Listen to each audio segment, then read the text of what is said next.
Broadcasting live. Listen live online 24/7. 24/7. Around the world. Right here. Right now. It's 300 Radio.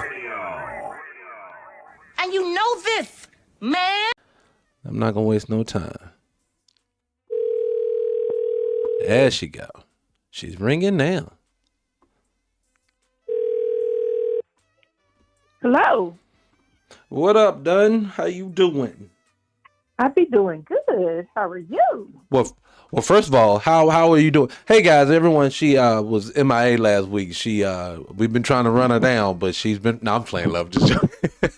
I was gonna say, like going on, people like going on. I'm good.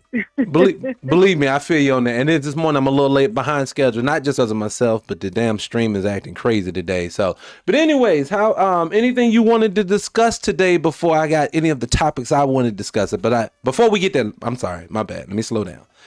Let me tell you something that happened last week. You remember the show we did do last week? Yeah. Didn't get any footage from it. Did the playback. Oh my God. No one said anything. Well, they were telling me, but I wasn't paying attention to the feed that they couldn't hear the audio. It was really, really bad, choppy. So we lost all of that footage. So all the stuff we talked about with Ukraine, everything we said about all that, none of that has gotten seen if you didn't see any of the live feed. And even then it was choppy as hell. So maybe it was a blessing in disguise because I was saying some shit that probably get me in trouble anyway. So. Yeah, you get to going and it's like blue, blue, blue, and I'd be like, oh Lord, they're gonna put him on some watch list. and I'm gonna tell you because I told myself one of these days I'm gonna get on a flight and I'm gonna mess around. And they're gonna tell me I can't board or I can't enter back into the country or something. Watch, I'm gonna tell you it's gonna happen. But before we start, did you have anything that you wanted to cover? I had a couple of topics of things that I wanted to go over, but if you had anything, I want to ask you first. Not really, to be honest. Like, you know, I'm kind of numb to what all the politics is going on. You know, I'm just I feel you. At this point, what are we 3 months in? Is like the only shocking thing I saw politically actually happened yesterday, I think, where the administration sent those quote unquote Venezuelan gang members to be prisoned in, I think, El Salvador or something. Oh, I thought they were sending all those people to Cuba.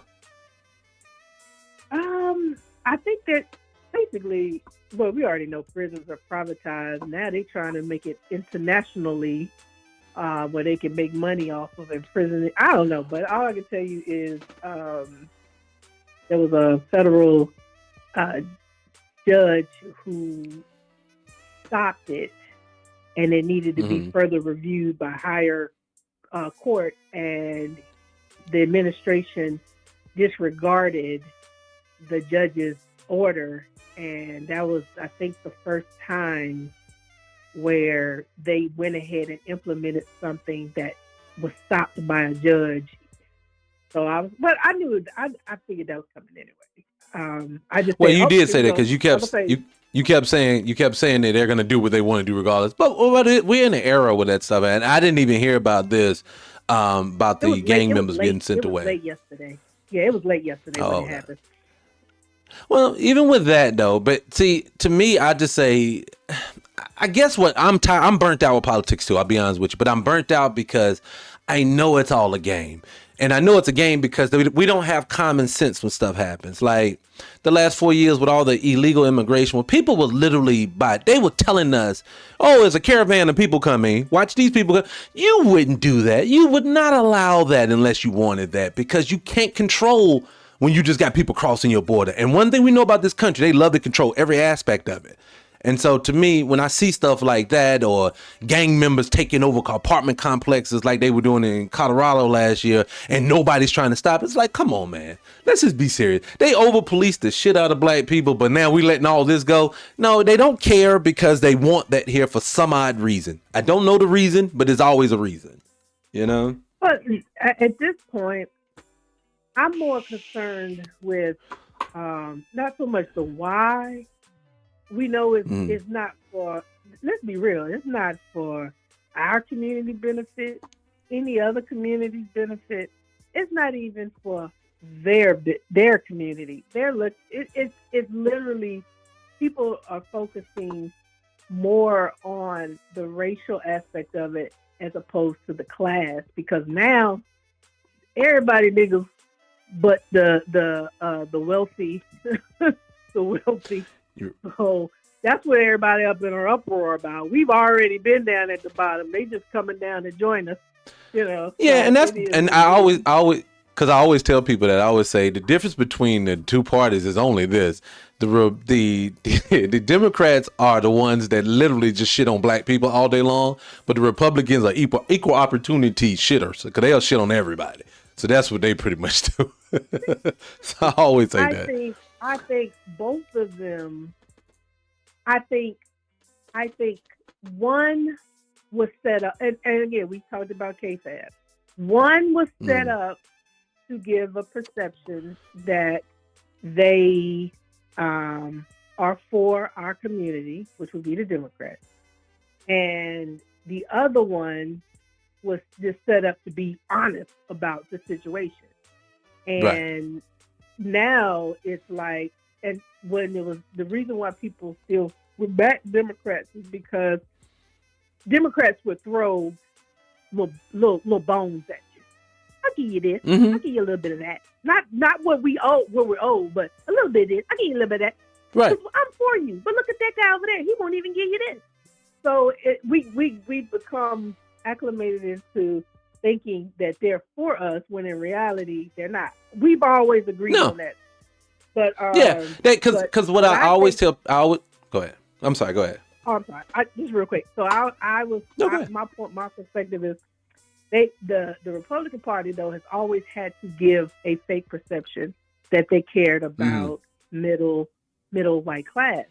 Right. And now they have dropped that persona clearly. Yeah, they don't do that. And they dropped that persona because again, this is the difference between the Republicans of old and MAGA is they're about to do a coup of this country, and they don't need anybody in. They're not gonna need anybody. Well, can I say something to that? Because I'll say it's honestly I agree with you because that's what's happening.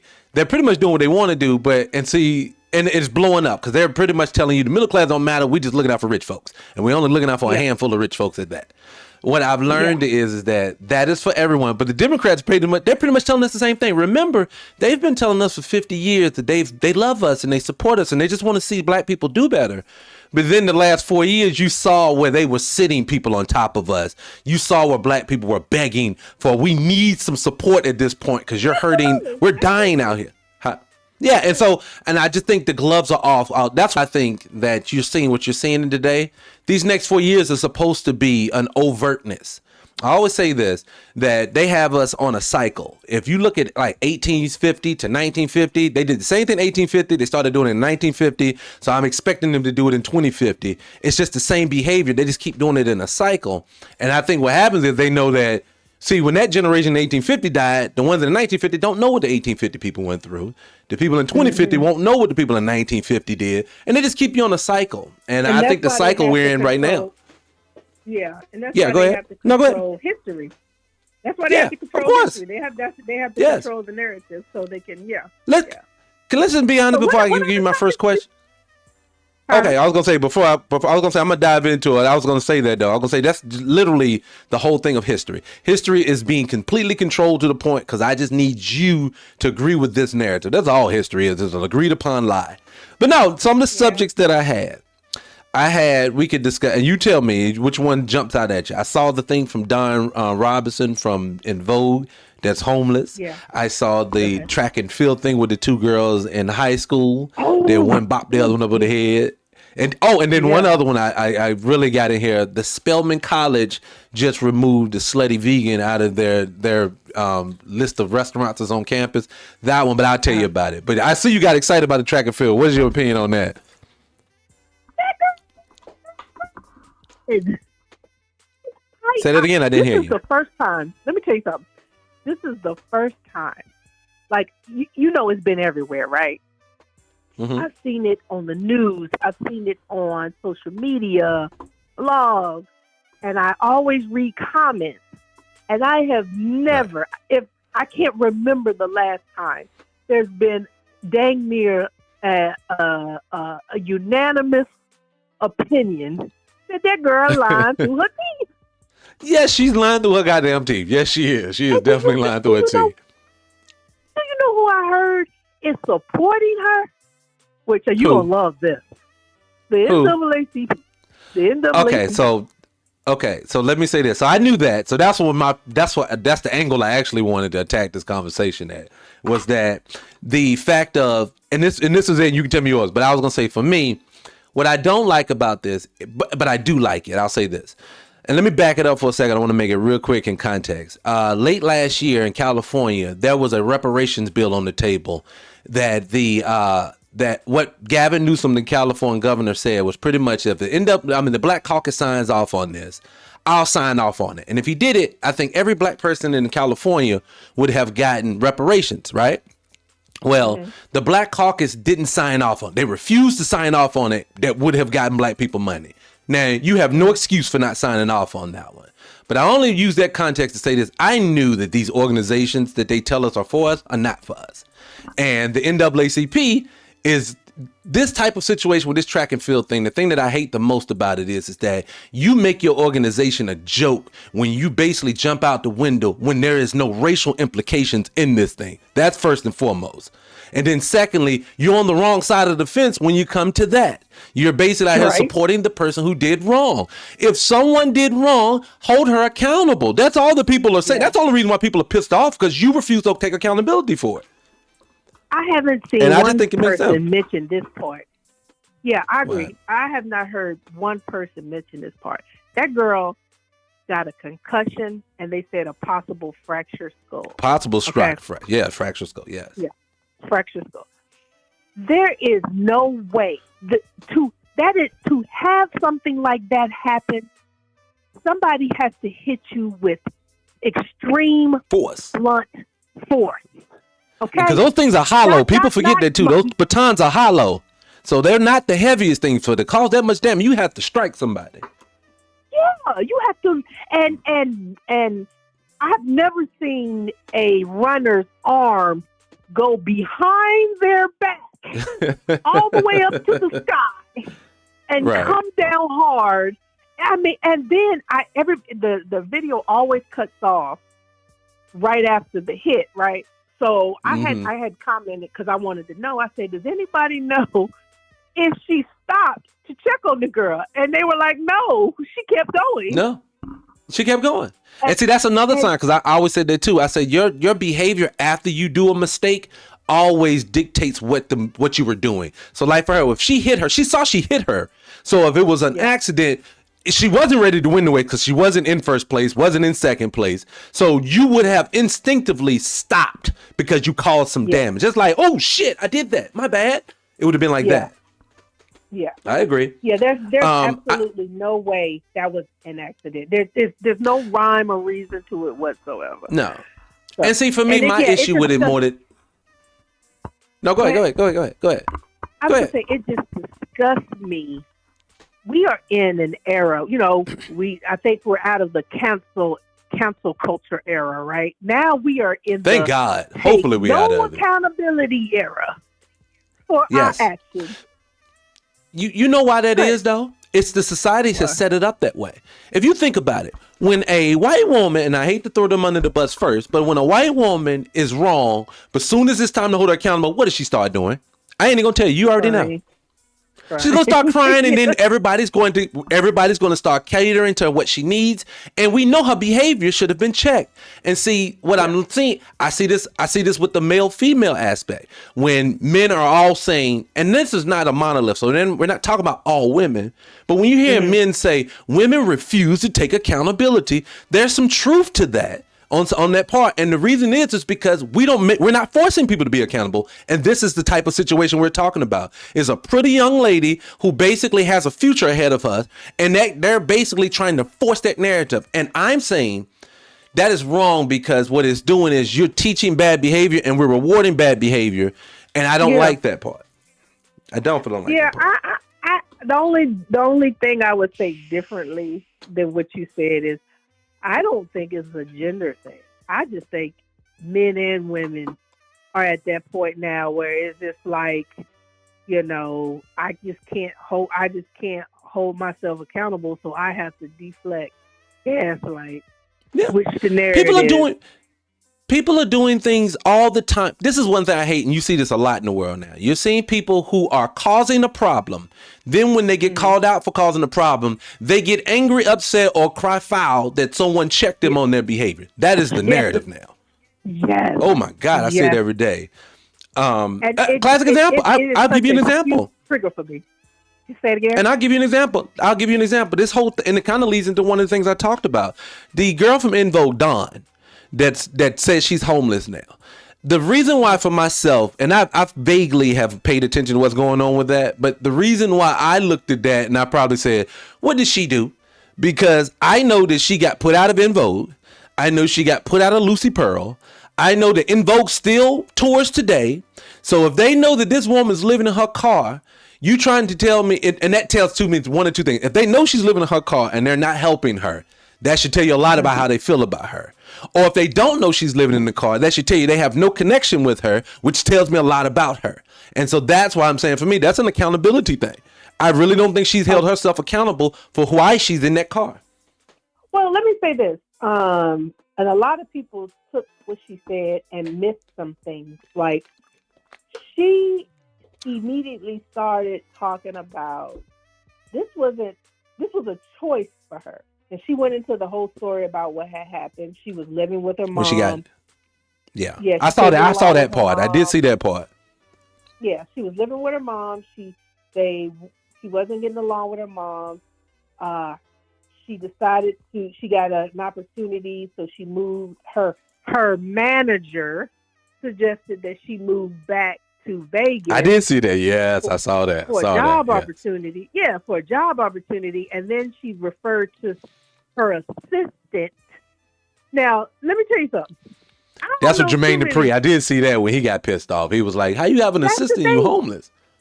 Yeah. That's the thing. She never said it was forced homelessness. Okay, so there's a thing called van life. There's a thing called Oh, I know. RV I life. follow a couple of people who do this. So I know exactly what you're talking about. And she said she learned that there was this thing called car life. And so, in essence, she's implying that this is something she's choosing to do. I And didn't then catch people that. just went left because they couldn't imagine someone of her talent and caliber and this and that is living in a car. But my personal opinion is, yeah, I've always thought there was something off about her, like maybe Yes, I mentally. agree. Yes, I agree. Yeah. So yeah, I don't think, and then people starting to get up these GoFundMe's and all this other stuff. And then that might have even been because why you make that announcement? That might have been the Yeah, reason because why that's my thing. See, for me, it's inconsequential whether or not she's choosing to do it or not. The way people are going to receive it, and and I always ask that question: why do people feel so verbally about their personal lives? You're gonna speak because you want people to hear it. Like for me, even for me and you on here, we're talking because I want people to hear what we have to say. So it's not so much, and it would be disingenuous for me to say, I don't give a fuck what people think. You're putting it for people to listen to. You get what I'm saying? So you know that. And any scrutiny, like for me, I get a lot of negative feedback about my opinions on things because I feel, in my opinion, most people don't understand how the world works, but that's neither here nor there. But I knew I was going to get some because mine doesn't parrot the narrative that's out here today. So if I come into this thinking I'm going to get something different, I'm the one that's just fooling myself. I know that's not going to happen. You know? Yeah. So, But let me ask you this. Let me ask you this too. I thought about this. This is what I love about when it comes to you. You heard they were pulling down the Black Lives Matter mural in DC, right? Last week, right? yeah. Uh-huh. Okay. How do you feel that does that bother you? Does it not bother you? Is it a nothing burger? What do you feel about it? It's a nothing burger. It was that thing was set up just as a plate to placate us or our community when I think that happened right around the George Floyd situation. So It instead did. of passing policy, we'll go ahead and put a sign on the street.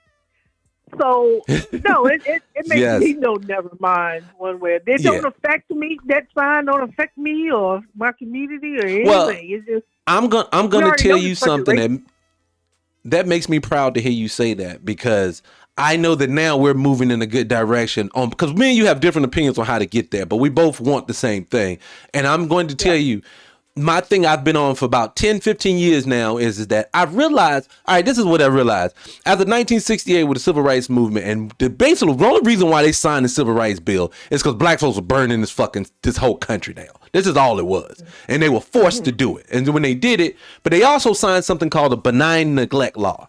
Meaning, I will address your issues. I'll talk about your issues, but I'm never going to fix them. And see, that's what they've been doing. So now when you turn on the TV, this is why you'll hear Barack Obama or Joe Biden or Hillary Clinton or somebody say, I know about Miss Sally who was at a cafeteria, and they'll make it personal and they'll pull at your heartstrings.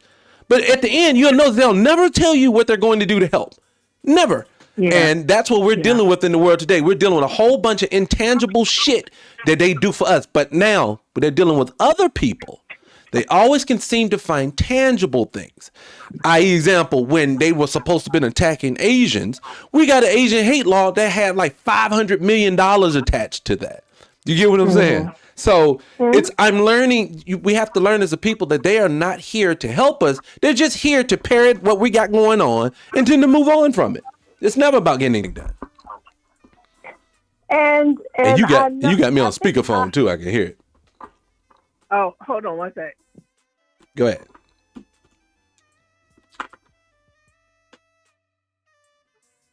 Scott Free morning show. We just waiting. It's all right. Go ahead. Keep it going.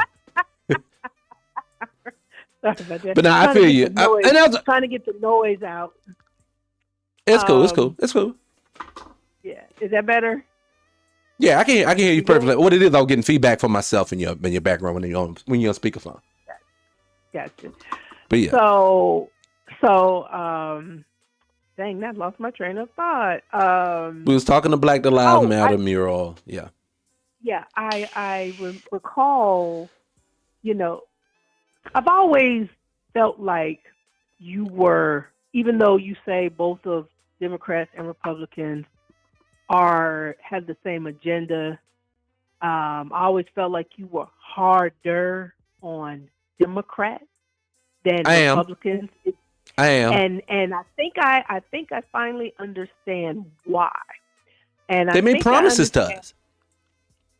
Because they what? They made promises to us. The Democratic Party is basically, when Joe Biden can make the comment, if you're not black, then, if you don't vote for me, you're not black. That's an entitlement to our vote. And I'm saying, with that much entitlement, you better have a track record of doing a whole bunch of good shit for us, and they don't. So I am going to be hard on you. The Republicans told us a long time ago, we don't fuck with y'all. This is what it is. I was thinking it was because if we're going to, whether it's Republicans or Democrats, the Republicans don't need our vote, and the Democrats do. And if we just continue to give away our vote, we'll never preach it. We'll never force their hand into doing the things that they say, like really getting behind the messaging that they always give to the black community. That's all that I'm saying. Yeah, I get it. But yeah, because go ahead. No, go ahead. I just don't have faith. And this is why I think you think I'm like, oh, I hope that they do this, or I hope that they do that. No, I don't have any faith in this system, this government system, period. And me either. I don't think and it's not just for our community. Let's be real. Just like the Democrats blow smoke up our behinds, the Republicans blow smoke up under the poor white community or the middle class white communities behind. Because guess what? They were so pro police until they were knocking them upside their heads on January 6th. They were Yes, so yes. pro-veteran until Elon Musk decided he's gonna get rid of all these veterans, and now it's we gotta lean the fact. We gotta lean the fact. So it's you know what it you know what it is? You know what it What? is? This is the world that we live in. We live in a world of this. We have, I don't know if it's 10 people, 2 people, or 1,000 people. I don't know. But we have a group of people on this planet that actually run everything. And it's not all of white people. What it is this. They weaponize whiteness. They weaponize it being, I'll give you a class example. Remember, I always brought up before on another podcast that Irish and Italian used to wasn't considered white at one point. But when their numbers started dwindling, that was in the early 1900s. So their numbers started dwindling. They needed to bolster their numbers. They let them in. See, it's never about the skin tone. It's only about weaponizing it. And see, then what they do is for black folks, they put a bunch of buffers in the middle. So they'll put a white person at the top, and then they'll put some East Indians in there. Then they'll put Asian. And they'll tell all of them, your level to success is how we treat those niggas at the bottom. And then what you see is everybody piles on us because everybody's trying to lobby their position in white supremacy. And I'm just saying all of us are victim in it. It's just that we're the most victimized out of it, and we're the bottom feeders of it. And everyone else thinks that they're doing better because of it, and you're not. You're doing just as bad a lot of times. But that's the plan. Yeah, but you it remember is. too, there was no such thing as white until the 1800s. America. Okay. It was probably even before then, because what happened was when they started realizing how many Africans they were bringing over and the number of Africans they were bringing over, they had, because when they were in Europe before they came over here to America, it was Italian, the Irish, the British, the this, the that. They didn't call themselves white. And then when they got over here, they were like, oh, snap. It's only this many of us and that many of them, so we have to combine. Yes, they had to bolster their numbers. Doing with the Hispanic community.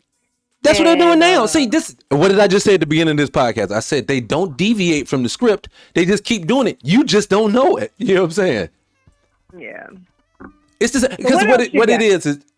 Okay, I call say what it is with that is that, and we could dive into that a whole nother time, but that is definitely about their numbers. It's always about their numbers, and they weaponized race in the process.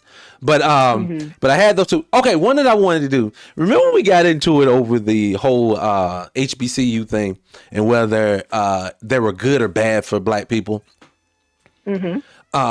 I didn't want to call out specific schools because, I love my people. I just don't like when things are thrown in front of us telling us we're supposed to love it and be black. I'll give you an example. They keep throwing Cynthia Erivo in front of my face telling us to love on her. Black folks not going to love on her from here because she don't like us. But they keep propping her up. And I wasn't wanting to do this with the schools, but I brought this up because of Spelman. Spelman last week, the student union complained that the Slutty Vegan, which is black owned, were too expensive, didn't have enough options, and they wanted them removed from the institution. They did so, and they're replacing them with another place called Twisted Taco. Now, I've been on Spelman's campus. I took my girls on the college tour, okay? They have, in their cafeteria, dining hall, or whatever you want to call it, they have multitudes of restaurants. Slutty Vegan, I believe, is the only one that's black-owned, and the only one that you called out for being too expensive and you want it gone. See, that is a problem for me. That's a problem because you're picking on your own people. That's a problem. Let me tell you what I can't do, though. I can't say because you're black owned, I have to blindly be okay with whatever you throw at me. I can't speak to why would a group of kids or a group of anybody who's complaining about something, there must or should or probably is a reason why, and being a black-owned business is not a justification to ignore anything that they see they do wrong with it. So I agree. They might even try to attempt to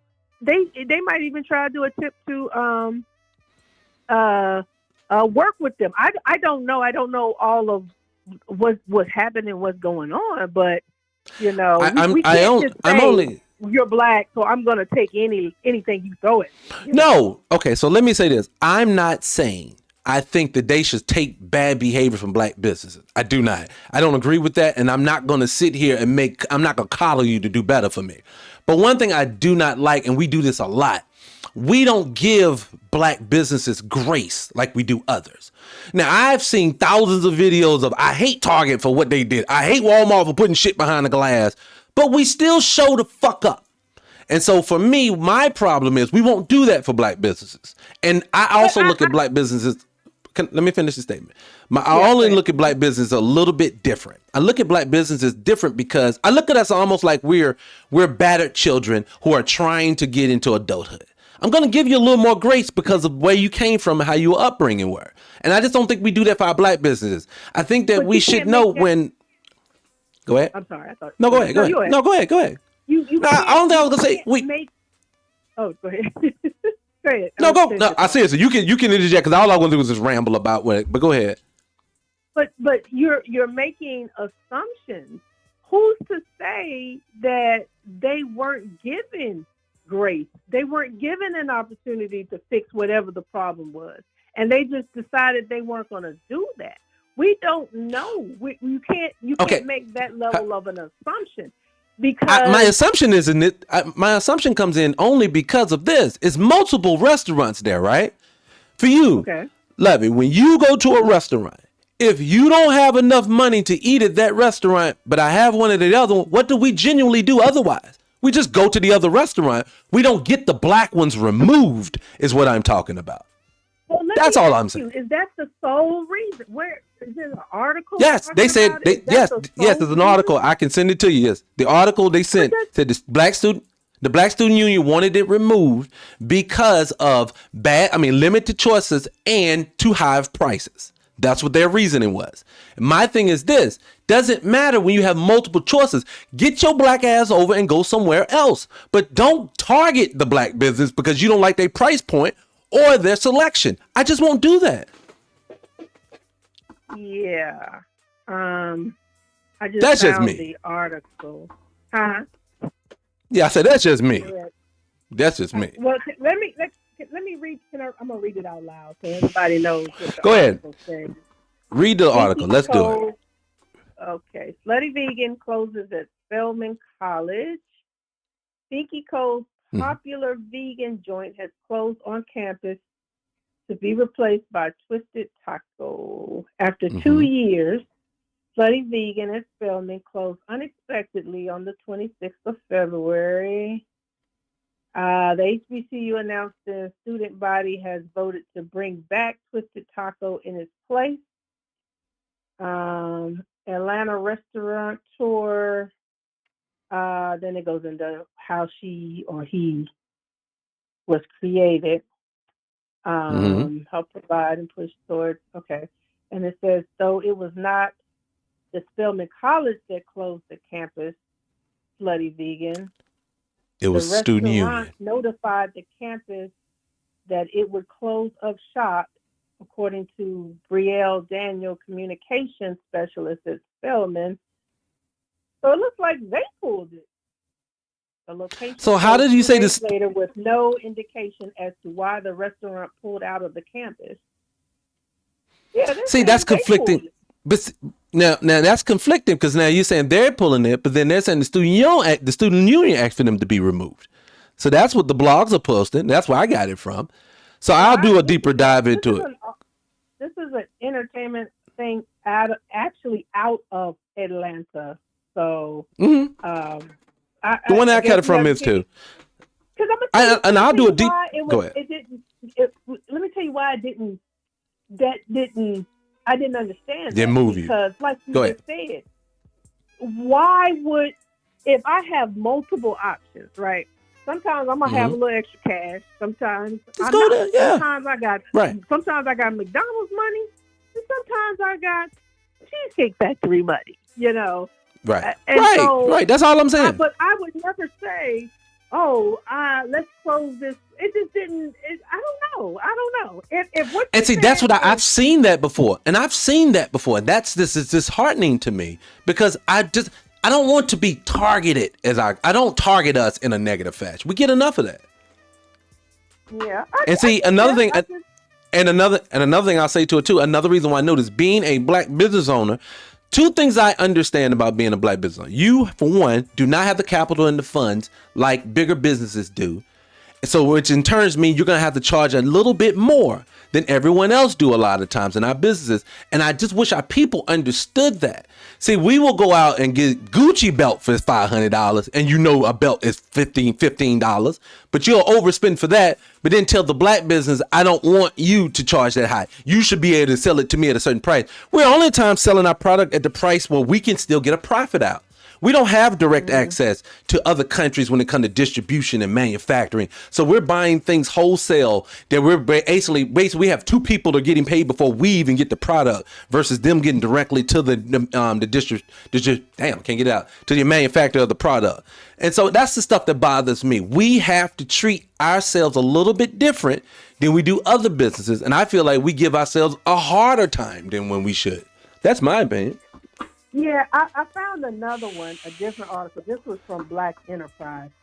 They're pretty much saying the same thing, that Slutty Vegan pulled, and then they asked the student body who they wanted to replace Slutty Vegan, and the consensus was we want to replace with Twisted Taco, but that's not because they requested it.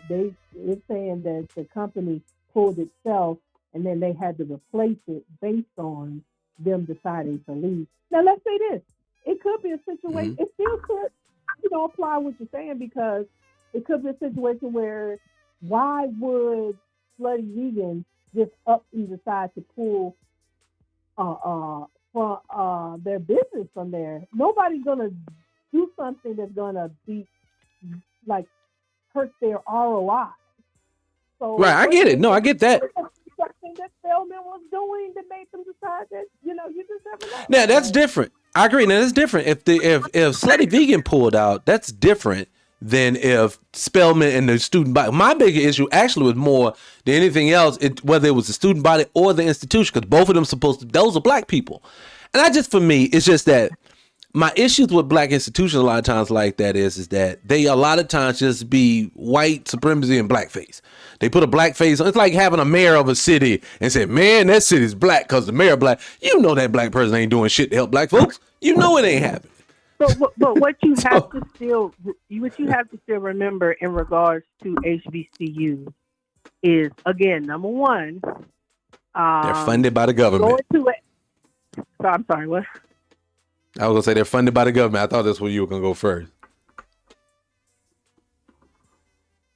Hello? Did I lose you? Uh-oh. Give Lovey a second, see if she popped back in. Lovey, we cannot hear you if you went out. I cannot hear you at all. Definitely cannot hear you.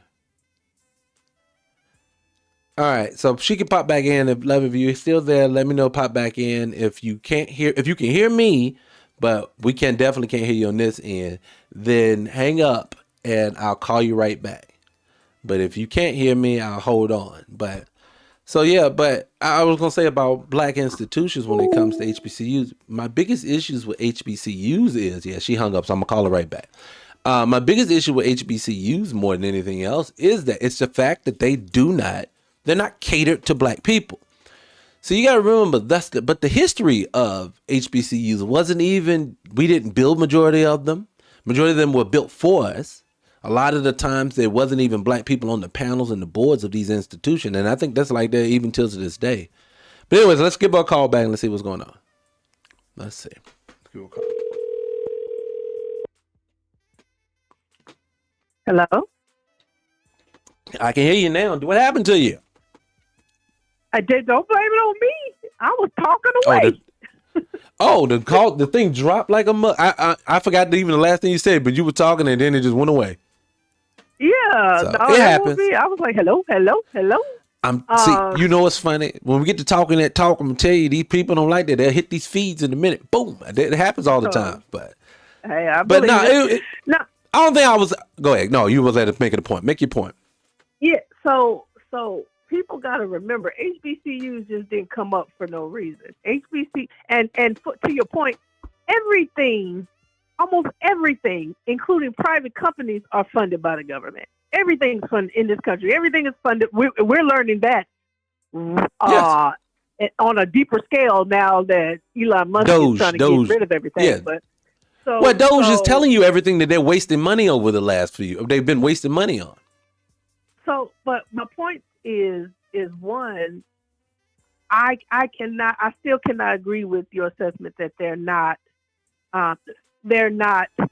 needed or they're not effective, because a lot of the people, a lot of our community, a lot of doctors, a lot of lawyers, a lot of professionals are HBCU alumni who may not have gotten into a PWI because we were not allowed into PWIs, and so they are needed. They are useful. They are effective. And are they perfect? No, there's absolutely no organization, private, religious, federal. There's no organization that's going to be perfect or going to get it right, and they can always do better and be better. But they're still needed today, and it's my hope that our community steps up for these HBCUs financially, because they're going to get their money's going to get swiped right along with everybody else's. Well, I'll say this. Do I think they're needed? Yes. So don't ever think that I don't think that Black-led, Black-targeted, and Black-owned institutions are not important, because they are. That's my only thing that I preach. That's the heartbeat, and that is my default, is to be in that space for Black people. It is not to be amongst everyone and kumbaya with everyone. It is to default, take care of ourselves, because history has taught us when we have taken care of ourselves, we're winning. When we don't take care of ourselves, we're losing. When we bring others in, we lose. And when I look at those institutions, my problem with them isn't the fact that do I want them to be Black target or Black owned institution. I do. I just don't want them to be another cloaking mechanism to basically hide white supremacy and put a Black face on it. And I mean that because, like, even the NAACP. The NAACP has proven itself, like the Black Caucus, to not have prioritized Black people and will never do anything specifically for us. So they can't be Black institutions, even though they're Black targeted, because you're not representing me. And I feel that way about most HBCUs, if not all. And I believe this to be so because of who started them. One thing I learned about white supremacy, it argues both sides. It never leaves anything to chance. I'm going to be your coach. I'm going to be some of your teammates, but I'm going to make sure you think you're playing with someone who's on your team. That's how they've been playing us for years. That's what happened. See, this is the thing, though. You're there to get an education so you can develop the career that you want to go into, so you can live, survive, and thrive. There's a saying, if your child, and you might even told me this, I can't remember, but if your child is only educated, if your child lives in America and they are only educated in school, they are uneducated. I wouldn't be sending my child to a HBCU in the hopes that she's going to be empowered as a Black person or empowered as a Black woman. I'm sending her there to develop her career, and that's what they're implemented to do.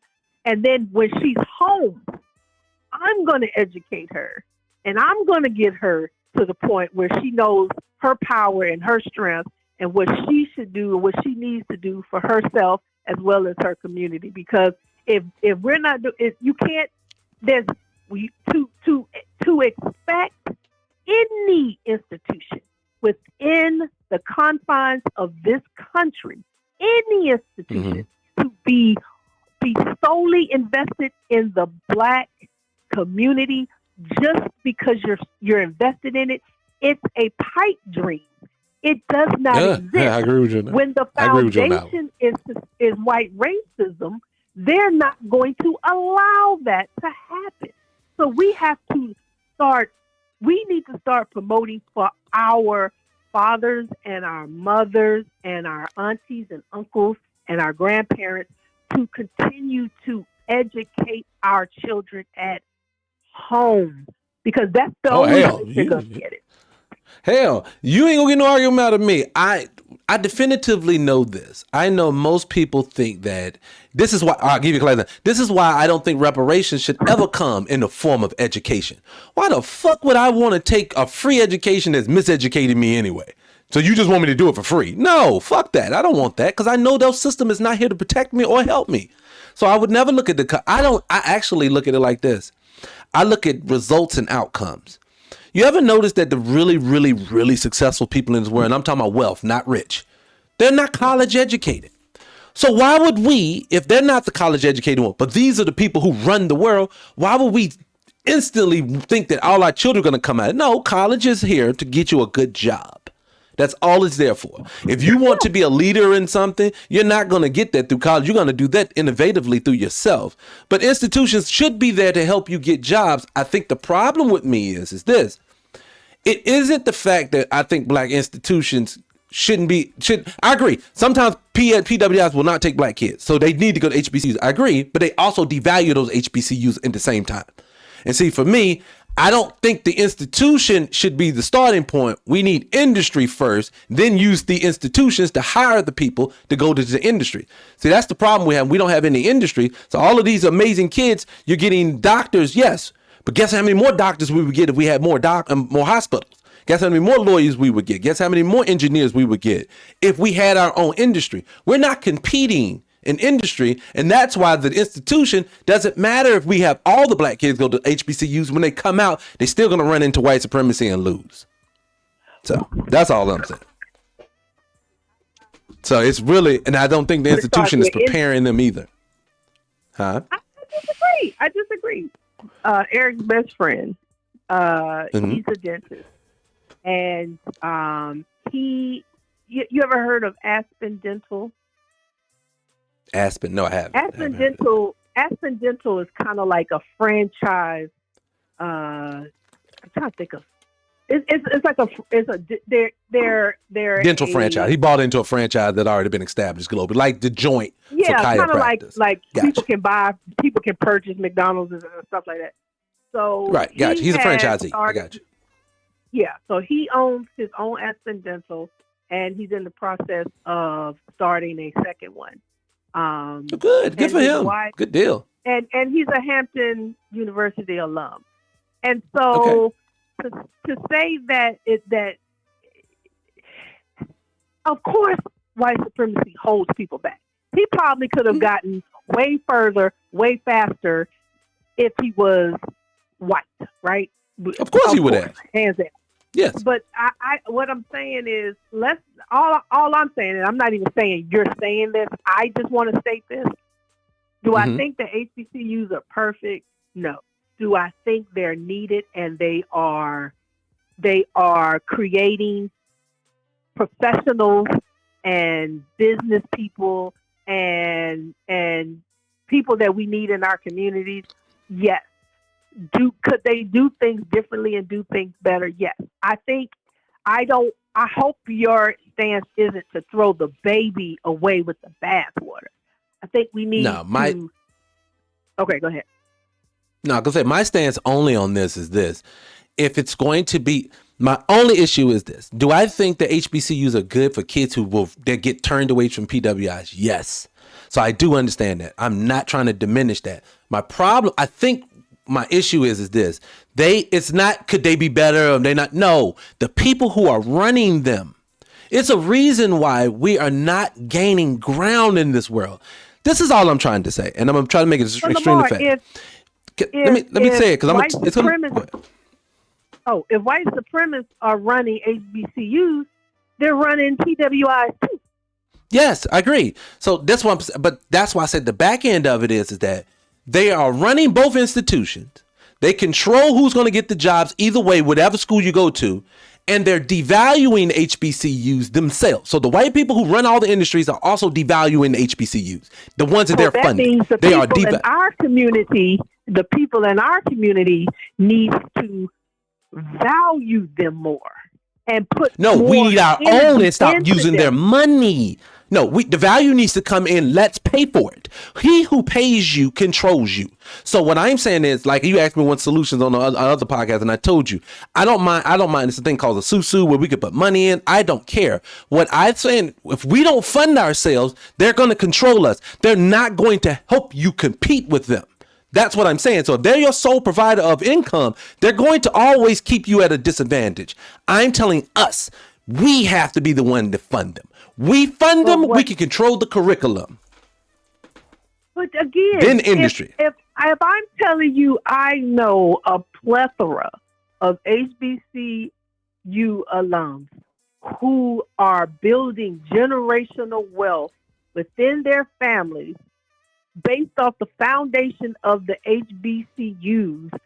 I'm saying to you, I think you're expecting too much out of these HBCUs. They're not, I don't know if you want to use them as a way to, what is the word I'm trying to think? When you come together, you galvanize our community. I don't know. I can only tell you that if we speak about our HBCUs this way, then it's a lost cause. It's kind of like feeding into what they want you to believe about them. Well, let me say this then. Let me say this. See, what I think the problem is this. I don't like propping people up. I don't like buffers. And see, like you just told me about your husband's friend, right? And everything. Yeah. See, I can tell you, I can give you extremely rich people, LeBron James and Oprah Winfrey and all these are black people. But I'm going to tell you collectively, 43 million black people are suffering with a small, tiny fraction of a buffer that are winning. See, you don't realize it, but your friend, your husband and your husband's friend, these are the statistically anomalies in this, not the rule. The rule is the majority of black kids who are going to HBCUs are coming out and they're underdeveloped and they're under being paid what they're supposed to. And because I even heard there's a running joke in white society that a 4.0 at a HBCU is a 2.0 at a PWI. And that's how industry is looking at your degree. I'm telling you, if we had industry that we funded ourselves, our own institutions we funded ourselves, we don't have to run into them. Let me just say this. When I see Asians I'm in Atlanta. Atlanta got a part of Atlanta called Duluth that is basically a Korean part of town. The banks are Korean, the stores are Korean, the schools are Korean, the churches are Korean, and all of the employees are Korean and they don't work for anyone else. See, that's where we have to get to versus let's get funded by the government and just take whatever they give us and try to get 2 or 3 of us out of it. That's good. No, we supposed to collectively be doing better. And we only not going to do that until we do it ourselves because everyone else is causing us harm. That's all. And my point to that point is that's happened over the years. There have been those exact, what you just specified with, you said Asian community. We've had those over the years. And what did our government do? They like to sabotage them. But you also the same. Okay, but you always tell me, though, at the same time. See, but that's why I think you should be on my side of the fence. Is it because the alternative to what I'm saying is trying to get trying to get your shit done inside of the system that has already told you is rigged against you, sir, ma'am. It's not going to work for you. So for me, I have to keep fighting. I have to not fall victim to what my ancestors fell victim to, like Lake Lanier, because they had the right idea. They just got taken out. So my job now is to now learn from their mistakes and do better. But it is not to quit and then basically allow them just to dominate us, because that's what's going to happen. I get that. That's all that's going to happen. That's all that's going to happen. But I'm going to say again, though, but I don't know what to say. If what you're saying is, I don't know what that would look like, but I would be down for it if there was a plan to implement something like that. And yeah, I agree. Most people would be implemented. I definitely think that's the way to go. I think the problem happened when we were dealing with separate but equal. The problem was they decided to give us work on one part when they should have been working on the other. Instead of working on the separate part, They should have been working on the equal part. Well, for me, to be honest with you, but you know what's funny is, outside of the lynchings of the Jim Crow era, I would prefer to live in that era versus this one, because we owned all of our industries. Black people did better collectively. We just lived in our own neighborhoods and we weren't allowed into white ones, which I don't want to be there any fucking way. So for me, I would prefer to be in an all black neighborhood that is thriving, that's not a project, that's not any of those things. I prefer that. Just don't come in mine trying to lynch me. That was my issue with Jim Crow, is that you thought just because we were doing just as good as you could come in and take my shit. That's what that was all about. They didn't want us to compete. That's it. Oh, of course. So that's why I don't listen to politicians today, especially not black politicians, is because since 1960s, we've had over 10,000 black politicians. And in that time, we have not moved one fucking inch when it comes to policy. And that tells me that whoever's in those positions that are black are not there to help me. That is what it's telling me. Funny, I wanted to bring up one last thing before I get you out of here. It kind of ties into the subject we're talking about. This is a white guy that was on a podcast. If you could see my video, I could show it to you, but I'm going to tell you about it. It's a white guy. He's just a normal white dude. He already told you in this video he's not a lover of black people, so it's not like he's caping for us or anything. But he made a statement saying that, isn't it ironic that every successful black person, especially black male, that gets to an extremely high level of wealth always gets destroyed by public opinion in the industry? Would you agree with that or disagree? I would agree, but you have to ask yourself, what type of things did these men have to do? How many unscrupulous things they had to commit in order to get to that level? And just powerful men, period. They get this God complex and they think they're above it all. And a lot of times when black men get to that level, they forget, they get so enamored with their status in life, they forget they black.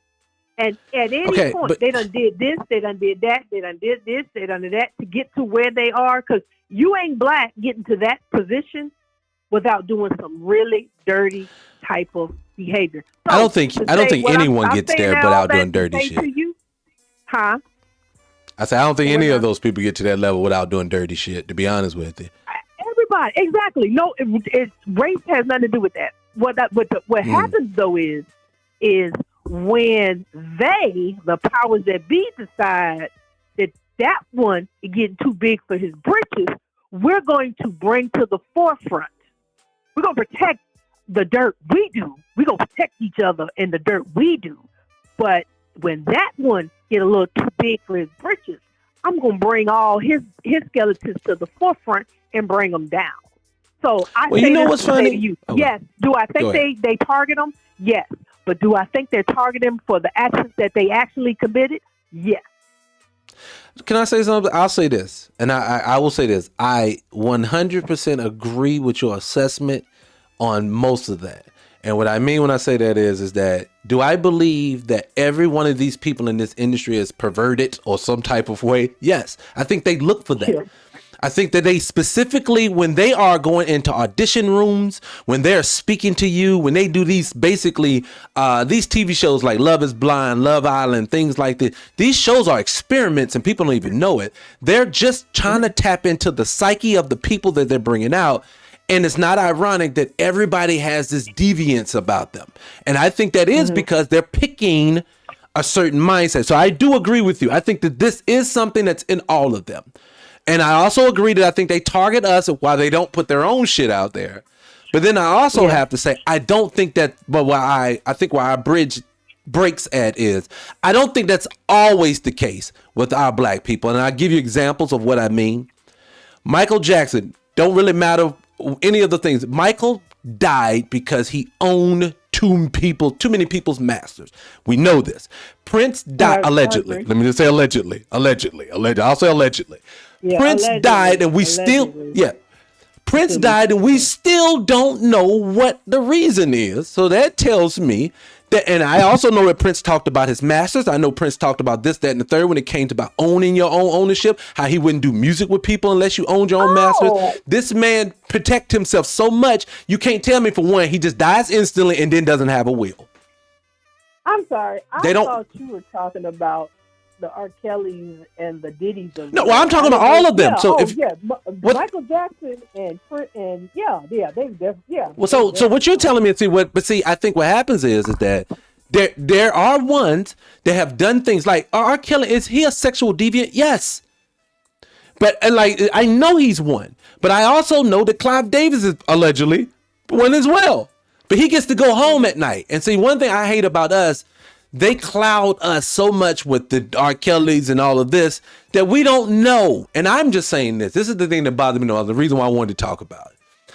They make us all sexual deviants or something when we get to a certain level of wealth. And I just don't believe that's the case with all of us. I don't. I do not believe it's all of us. I do not believe Bill Cosby is the deviant that they said he is. I don't believe that to be so. The man did too much on his own show to make sure people wasn't fucked up, to then turn around and be that big of a deviant himself. I don't believe that. I don't think that Diddy, just because he's nasty and he wants to have parties, all the motherfuckers want to have parties like that because they can't find shit on them to really bring them down. So I just don't think that I think he's a bad person because he shits on people's masters and takes their money. That's how bad he is. But this whole thing that everybody needs to go to Diddy. I'm talking about Diddy. Yes. I just don't think that every black person, it's just ironic, every black person, when it's time for them to exit the business and go off into their life and pass their wealth on to their children to move on, for some reason, all of them bad. All of them. I'm going to tell you this. I agree. I think some of them were defamed, and I think others it was factual. So I'm gonna leave my comment about this left on Diddy. You gonna do what with Diddy? R. Kelly has committed sex crimes. Whether it was what he's being charged with or not, he's committed sex crimes. And so, but as far as Diddy goes, you can basically determine what it is because there were people sounding trumpets, our people, and I mean our community, has been sounding trumpets for decades about Diddy. And it wasn't until the man decided to take him down is when we believed it. I have heard artists, I have heard security, I have heard people that have worked in the administration, I have heard supposed to be friends. I don't think I've ever heard one person outside of his kids say anything positive about Puff Daddy Combs. I always hear his business practice. No, I always heard his. Yeah, I always tell people. I had people unfollow me because I said something about they were railroading Diddy. I've always sounded trumpet that Diddy was a horrible fucking human being because of the way he was treating people with their money. I've always said that. You know what it is? My issue with the whole problem, and I always had this problem in my own community, is when this happens. We don't give something energy until white people put batteries in our back. I'm going to give you an example. We all know about R. Kelly for over 20 years now and the deviance that he did in his personal life. But I made this statement one time. I heard his song as of 2017 was still being played on the radio. I said and I was talking to somebody one day and I was picking somebody up one day and they said to me, "Oh God, can you turn R. Kelly off? I hate him. I don't know why people still listen to him." And I made this statement in 2017 and it held true. I said, black folks will give a damn about what R. Kelly did and jump out the window when white people put a spotlight on him. And exactly when they did that, you cannot say I like his music or anything at this point because they have put the battery in our back. We didn't do it. I remember 10 years after he got called out for all of this, BET and shit was still doing specials with him and stuff. He was still on the road doing concerts and stuff. They didn't give a shit. We don't care. We only care what white people tell us to care about. And see, for me, I'm different. I'm going to care what moves me. I don't need white people to tell me. That's what I'm just saying. Like we said, no group of people are all monolithic. Let me give you my own personal perspective. You know when that video came out of You were R. Kelly disgusting. back in You were the day, disgusting. right? You were disgusting. I Oh, highly- side and you note for the people remember- watching. Hold on. Pause, Love, before you pause. Side note for the people not watching. When I tell you this woman probably was the biggest R. Kelly fan, you could. When we told her he was a deviant, I don't think she even believed it at first till she saw the tape. True. and so at that point, I was highly disgusted with him as a human being. But Rightfully so. I was still 1 2 separate, right? I was still one. Me too. Wait a minute. Let me say this. Not because I didn't believe he was a deviant. I was able, and I still would listen to R. Kelly music. I can. There's only one song I cannot listen to because I feel like it's a Pied Piper. You saved me. situation. You saved me. No. Your body's called. Oh, seems like you read it. Oh, I thought you were going to say seems like you read it. Yeah, yeah. And now that has a whole new thought process. I get it. That's the only song I get can't it. listen to. But and so what I'm saying to you is this: when they decided to take him down, I still listen to his music. Me too. But I Me can too. still say I don't support him as a human being, and whether he's Right. being this is just my personal opinion. Whether he's being railroaded or not, because I know that he has been preying on young black girls for so You long. can't stick up for it at all. I just don't care. Right. Basically, my point is this. Yeah, just because they're not taking down Clyde. Did you say Clyde Davis? Yeah, Clive Davis attached to a lot of these people that mysteriously died, but allegedly. Yeah, But go ahead, allegedly. because they're not taking down Clyde Davis don't mean I'm going to go leave R. Kelly alone. No, I'm more prone to be like, all right, we got him. Now take him down. Let's get him. Okay. What about him? And that's the part that disturbs me about our community. All the where were the parents and Well, this is if the parents knew what they were doing and they were giving their children away to this man, knowing what was going to happen. Which I do they believe need that. to be charged I do. too. But I felt like a deflection. Let's take it off R. It is- Kelly. I don't know if it's. I put it like this. I take and say for me, I won't even speak for them. I'll just say this. I take Tank the R&B singer's approach. He speaks for me when he said what he said. If anybody caught what Tank said, Tank basically said is, and I agree. Whether we agree or not, R. Kelly is the king of R&B. The man made hit after hit after hit after hit after hit. I heard that remix he did with Chris Brown recently. Shit was fire on a phone from jail. The man is amazing. But that has nothing to do with his personal discretions. None of us agree with that. But the reason why I feel like Tank that I don't agree with being shamed for listening to his music is because, and this is my personal conjecture, if we picked people out and for their deviancy that we've known about, there are a bunch of other people that we should not be listening to their music, but they're on the fucking radio because white people haven't pulled them down. And so for me, if we're not listening to R. Kelly, then we ain't listening to Elvis should be pulled down at the same fucking right. The man married a child. So please miss me with this. You get no argument with me. I will still listen to art. I can separate the art from the man. I still watch the Cosby Show. I go on YouTube and look at because they pulled Cosby from a lot Which is of crazy. syndication. I will still watch that. I can separate the talent from the man. If a pedophile worked at AT&T and he was the CEO of AT&T and my service is through AT&T, I'm not about You to gonna go keep AT&T. to Yes. U.S. Cellular because the president was. I agree. And the bad part about it is that because see, people can't see it that way. Most people, just because white folks say we don't supposed to listen to them, but I noticed this too. You ever notice that every black person they pull down for whatever reason, they will say one thing in the public, but the reason why they take them down will always be economic. Like R. Kelly. R. Kelly, if you wanted to get him as being a pedophile, that's what he should be in jail for. They got him on a money charge. Bill Cosby, they pretty much drained his pockets to zero. That was on purpose. I've noticed that every person that they take down them economically. Bill Cosby can't have his shows on TV, even though all those shows are positive. Let me say this one thing that it bothered my spirit. The lady who wrote Girlfriends, I can't think of her name right now, right? But her and her husband do a lot of shows together, right? Yeah, like So you heard of I can't remember. Yeah.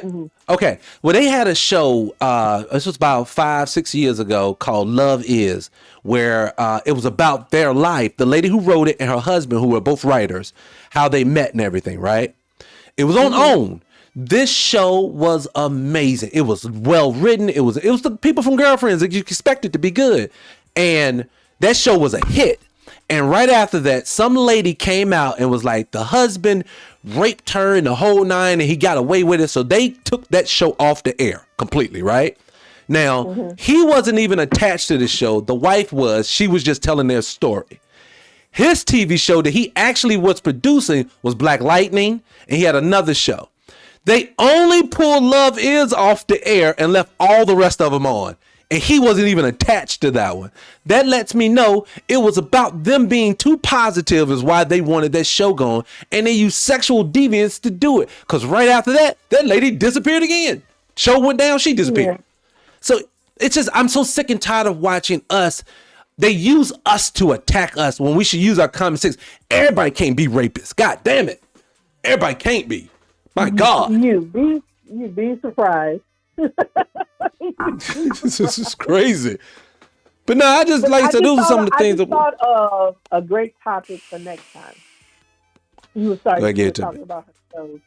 I think we should talk about, next time, what shows do we feel like had the biggest impact, or what shows we would like to see come back, even if it's like in like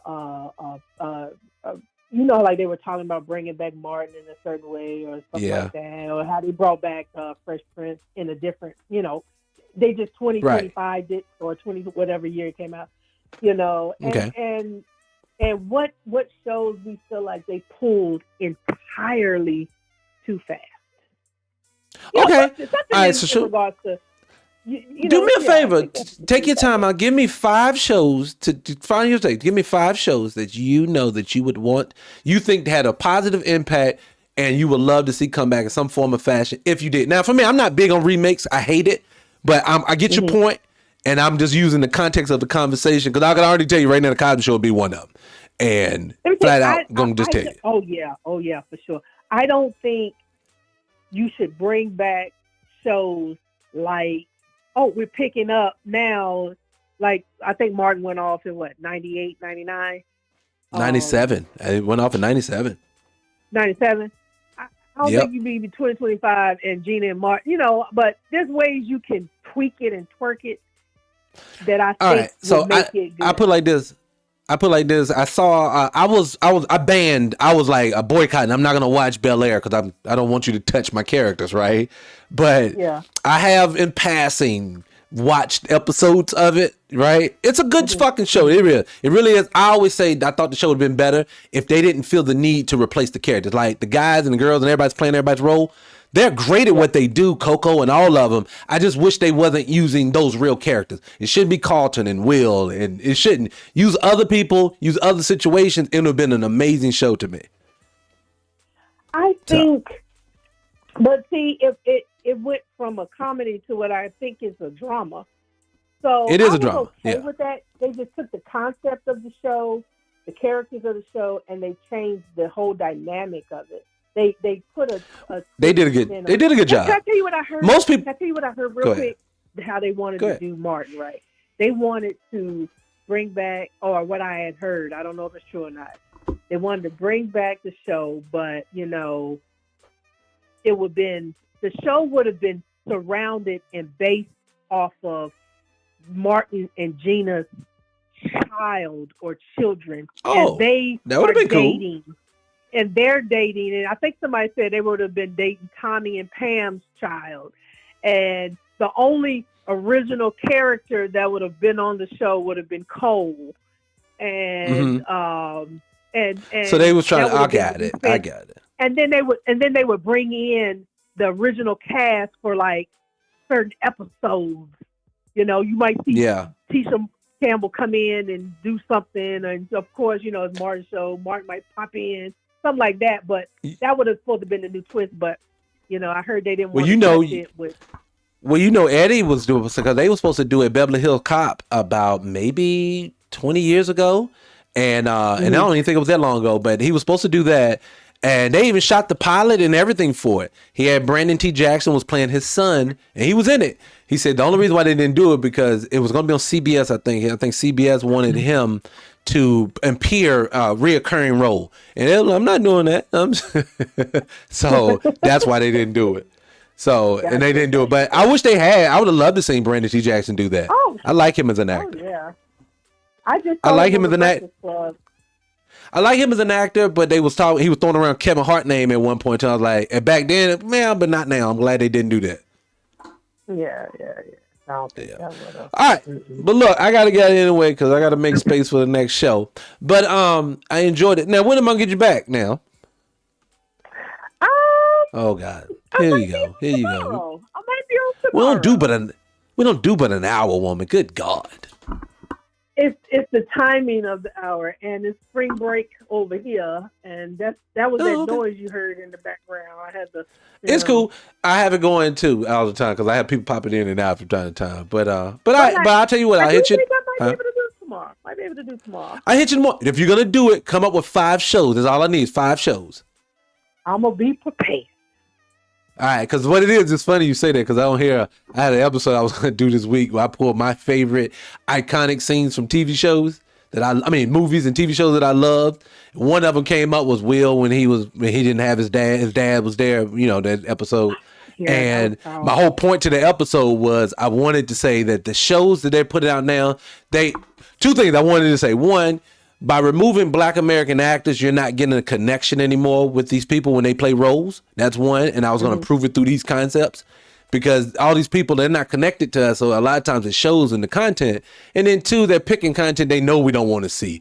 I am so sick and tired of seeing. Woo. Go ahead. Denzel talked about that in an interview. He was promoting the movie Fences. And somebody asked him, why did you have to have, the movie I'm talking about, right? Yeah, I know you're talking about him and Viola Davis. With Viola Davis? Yeah. And they were like, why did you have to have a Black director? And Denzel was like, it's not about the race, it's about the culture. And he said, culture. He said the reason why Steven Spielberg was good at Schindler's List is because he's Jewish and he knows the Jewish culture. He said a black director's gonna know what it's like to have a hot comb in grandma's doing a hot comb in their daughter's hair on Sunday morning, and then he just started talking about things that our culture does, and he was like, the Black man would know it. And yes, just because you're the same race don't mean you have the same culture. And I was gonna say that's all I was gonna say on this show. Now I'll let you get out of here. All I was going to say, and I've been hitting this drumbeat for a very long time. Imagery is very important. It's very important because your mind works that way. Believing is seeing, not seeing is believing. And what they're doing is they're flooding us with people and telling them, hey, everybody's black like we one big ass nigga. And that's not the case. You need someone who culturally is relevant. We're not getting excited for movies anymore because there is no more Fresh Princes anymore. There is no more Martin Lawrences anymore. There is no more Denzels they're not creating. They're getting these guys from other places. And I'm not saying they're bad actors, but they can't connect culturally because they're not from here. And they're removing that on purpose. That's my problem. But anyway, I enjoyed you. I enjoyed it too. All right. Well, look, we're going to try this again. Well, you know what it is? Oddly enough, we kind of agree on certain things. So tomorrow I'm going to pick all the things I know we're going to fight about. Why you want to fight? I don't want to fight. I just like having other people's opinion. The people around me get me. So I'll be like, look, I want somebody who don't get me so I can argue with you. Anyways, I'm gone. I'll talk to you later. All right. All right, man. Thanks. All right, y'all. Let me get back to my big screen. All right. Let me get back to my big screen. Like we always do right behind the chill report with Miss Lovey. I'm going to take a small break, and I'm going to pay some bills, which means pay the bathroom break. and we're gonna come back, and then we're gonna finish out the show. All right, I'll be right back. I tested 300 Radio to see if it lives up to the hype. Let me tell you, it's the real deal. Daily live streams, quality content, all celebrating Black American culture. Whether you're on iPhone or Android, 300 Radio keeps you connected to our community. It's more than just music, it's a movement. Join us and experience the power of 300 Radio today. You know that feeling when you turn on the TV or radio and it's like nobody sounds like you? Yeah, it's frustrating, but things are changing. More Black voices are breaking through, telling our stories our way. It's not just about being seen, it's about being heard, and it matters. When we control the narrative, we shape how the world sees us. We're not just characters in someone else's story anymore. We're the storytellers, the hosts, the producers, and it's making waves. Places like 300 Radio are giving us the mic, letting us speak our truth. So next time you're looking for fresh content that actually gets you, give Black-led media a listen. Trust me, you won't regret it. Hey, debate enthusiasts, get ready for a mind-blowing new series presented by 300 Radio that's about to shake up your feed. Agree to Disagree is here, and it's not your average debate show. We're diving deep into the hottest topics, bringing you passionate voices with opposing views. But here's the twist. It's all about empowering the Black American community through intellectual discourse. No holds barred, no topic off limits. From lifestyle choices to societal issues, we're tackling it all. And the best part, it's not about winning, it's about understanding. So whether you're nodding in agreement or shaking your head in disbelief, you're in for a wild ride. Tune in, speak up. It's time for the chill. Lord, I don't know why that thing does that every time when I come back. Anyways, guys, we're gonna close out the show in a minute, but let me slow things down for a minute. I always like to do this to close out the show. It's kind of like a recap of what we talked about, and it was okay. I think it was a good episode today. We didn't, like she said, Miss Lovey said, we didn't argue as much. We kind of agreed on a lot of the talking points. And I think the talking points we agree on the most is probably just, I think we're both just tired of seeing Black folks lose. I mean, if you think about it every which way in life, we're always at the bottom. And I'm just going to speak for myself. I know when I turn on the TV and I think about this is what I'm saying. Every time I turn on the TV, I see something where someone else from somebody else's group telling us what we should be thinking, how we should think, what we should do, what we shouldn't do, how you should feel, how you shouldn't feel. And I'm just, to me, it just, I've realized the game now. As long as you keep me insecure, unaware, not truly knowing what's going on, everything seems to work better. You know what I'm saying? For you and not for me. And I think we're all just a little bit tired of that now. I think we're all just a little bit burnt out, and we just want to now, I think we want something better for ourselves. So, and I'm doing a lot of rambling because I'm doing multiple things at once, but let me center out and close out and say this.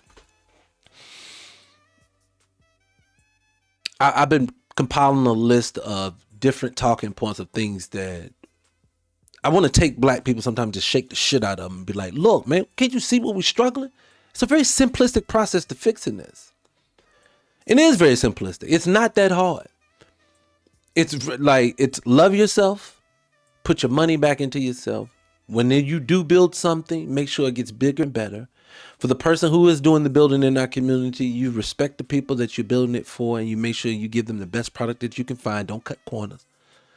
Have some pride in yourself. I promise you we're going to go a lot further in life. Every group is aggregating right now, people. I've been around since the 80s. I'll say that much. And since the 80s, 90s, it was just really just black and white here in this country. When I go out into the world now, I don't see a lot of white, I don't see a lot of black, I see some of everything. And it lets me know we're not in the same country, in the same world we used to live in. But the one thing I know, I live in Atlanta. Every time I go to a certain part of the city, they have a part of the city that's theirs that they control and run. When they're going to say to you, but you got the hood for Black folks. Black folks don't run the hood. Black folks get funneled into the hood. Black folks get put there on purpose. It's called a project. It's a project. They made a project out of us. But we don't have a community, and that's on purpose. Now, I could keep complaining about we need to do better, but I'm going to say two things. One, ask yourself, why is it that you're not allowed to have one? We're seeing now they're bringing people who with the same skin complexion as you, whether it's East Indian, whether it's from the continent, whether it's from the Caribbean, they're bringing them here in droves, and they look just like you at times, and they're prioritizing them over you from here. Why is that?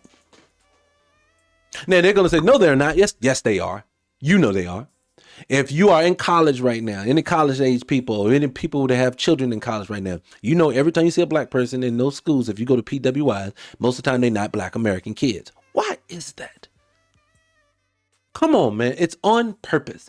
All this is on purpose. And I say, what is it that makes black Americans this special? It has to be something. And then I started thinking about it. Everything the world does comes from us. People would argue with that, but you do not. Black people or people listening to this, that if you're in America, what are the people in Europe doing fashion wise right now? You don't know. They know what you're doing. What music do they listen to in Zimbabwe right now? You don't know, but they know what you're listening to. You want to know why? Because you set the trend in every facet of life. I don't know why we don't understand this. And then that tells me something special about us.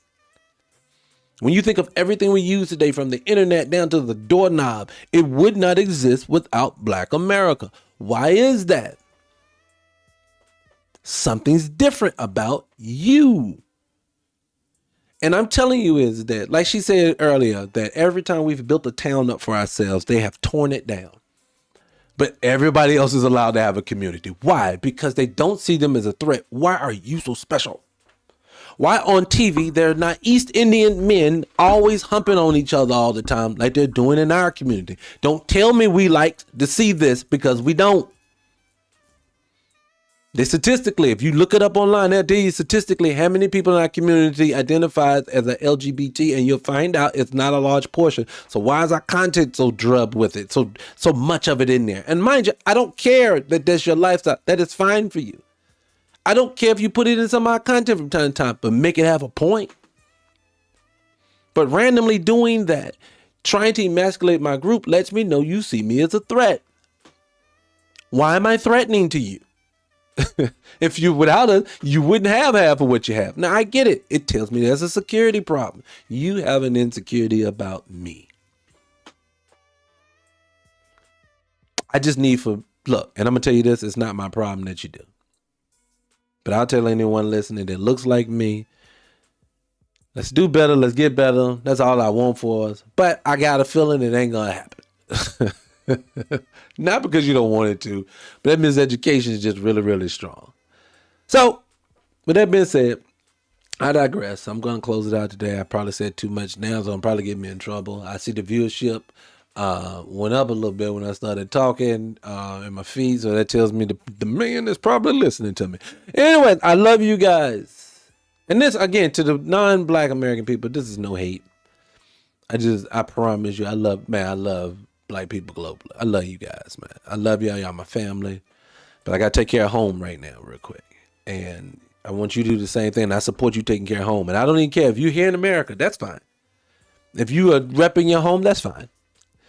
I say support you. And if you support me, we just be fine. We leave it right there. If we can do that, we'll be good. That's all I say. Other than that, there's no fight, no anger, no nothing. We're white people. I don't got no issues with you guys. Every white person I meet, I do not get nervous and feel like you're trying to shit on me. I just know culturally, this is not something I need to be too much in myself. That's it. I digress. See you guys on the next one. Skype free. Morning time. See you next one. Whoa. Before you leave this podcast and go somewhere else, did you hit the notification bell? Because if you didn't, please do so now. And I'm talking to the people who've already subscribed. But if you haven't subscribed, make sure you do that as well. Hit the like button, and I'll catch you on the next one. Peace.